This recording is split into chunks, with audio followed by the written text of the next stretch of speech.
incorrectamente. ¿Sí?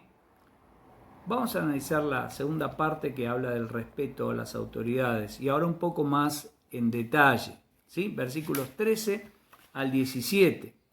Por amor al Señor, sométanse a toda autoridad humana, ya sea al rey como jefe de Estado o a los funcionarios que él ha nombrado, pues a ellos el rey los ha mandado a que castiguen a aquellos que hacen el mal y que honren a los que hacen el bien.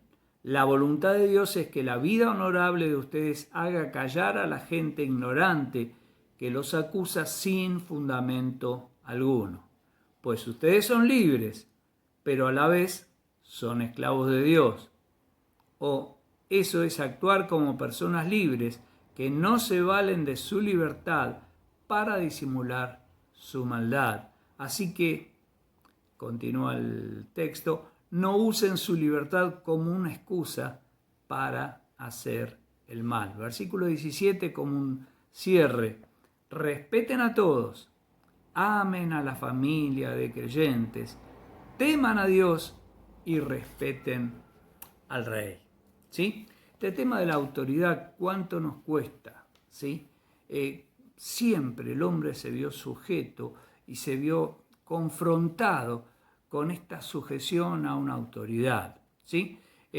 Recordemos que cuando Pedro hizo esta exhortación, el que estaba reinando en Roma era Nerón, y bien conocido lo tenemos por sus actos de crueldad, la forma en que él castigaba caprichosamente y arbitrariamente a aquellos que tenían la voluntad de hacerlo, nada más, simplemente eso. ¿Sí? No vamos a andar refrescando las maldades que cometía, pero sí tengamos presente que cuando lo estaba escribiendo no era un tiempo de bonanza en donde era bueno someterse a la autoridad, sino al contrario. ¿Sí? Muchas veces pagaron con sus vidas esta obediencia a Dios por encima de la obediencia de la autoridad. ¿Sí? Y ahora vamos a entrar en un tema que a veces es un poco escabroso el mencionarlo. ¿Sí? Los dos primeros versículos, el versículo 13 y 14,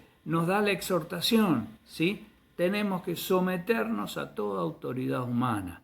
Después, los dos versículos siguientes, 15 y 16, nos dan las razones de esta exhortación y termina el versículo 17 con una exhortación general a comportarse con respeto y amor hacia todos.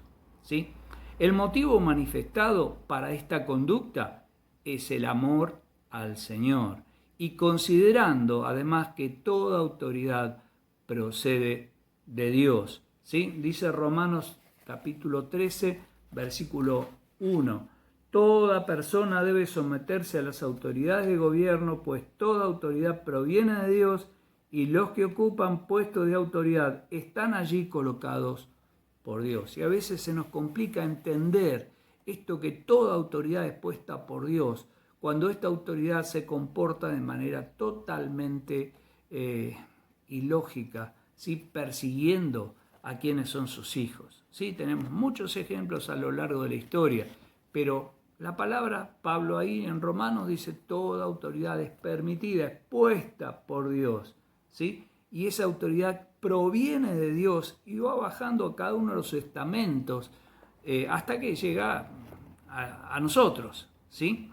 El motivo manifestado es, como dijimos, que toda autoridad procede de Dios, ¿sí? También Jesús, cuando lo fueron a confrontar con esto, Mateo 22, 21, les responde, den al César lo que es del César y a Dios lo que es de Dios. ¿Sí? No podemos generar una desobediencia basada en principios religiosos.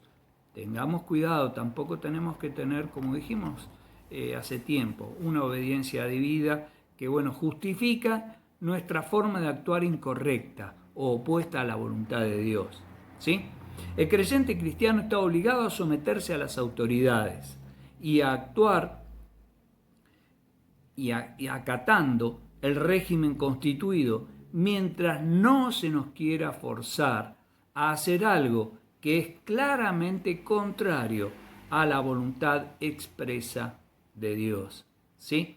Debemos ser ciudadanos cumplidores de las leyes, pero si éstas violan la voluntad revelada de Dios, entonces debemos obedecer a Dios, aunque tengamos que sufrir las consecuencias y los castigos por no obedecer estas leyes humanas y los castigos que éstas impongan, ¿sí? Vamos a continuar leyendo el pasaje en Romanos capítulo 13, versículo 1, y vamos a también leer un ejemplo en la vida de los apóstoles, ¿sí? Al comienzo de su digamos, testimonio público, ¿sí? Romanos 13, del 1 al 7, dice: toda autoridad debe someterse a las autoridades de gobierno, pues toda autoridad proviene de Dios y los que ocupan puestos de autoridad están allí colocados por Dios. Por lo tanto, cualquiera que se rebele contra la autoridad, se rebela contra lo que Dios ha instituido y será castigado. Pues las autoridades no infunden temor a los que hacen lo que está bien, sino a los que hacen lo que está mal. ¿Quieres vivir sin temor a las autoridades? Haz lo correcto y ellos te honrarán. Las autoridades están al servicio de Dios para tu bien. Pero si estás haciendo algo malo, por supuesto deberías tener miedo, porque ellas tienen poder para castigarte. Están al servicio de Dios para cumplir el propósito específico de castigar a los que hacen lo malo. Por eso, tienes que someterte a ellas, no solo para evitar el castigo, sino para mantener tu conciencia limpia. Por estas mismas razones, también paguen sus impuestos, pues los funcionarios de gobierno necesitan cobrar su sueldo. Ellos sirven a Dios con lo que hacen. Ustedes den a cada uno lo que se les debe. Paguen los impuestos y demás aranceles a quien corresponda, y den respeto y honra a los que están en autoridad. Y leemos el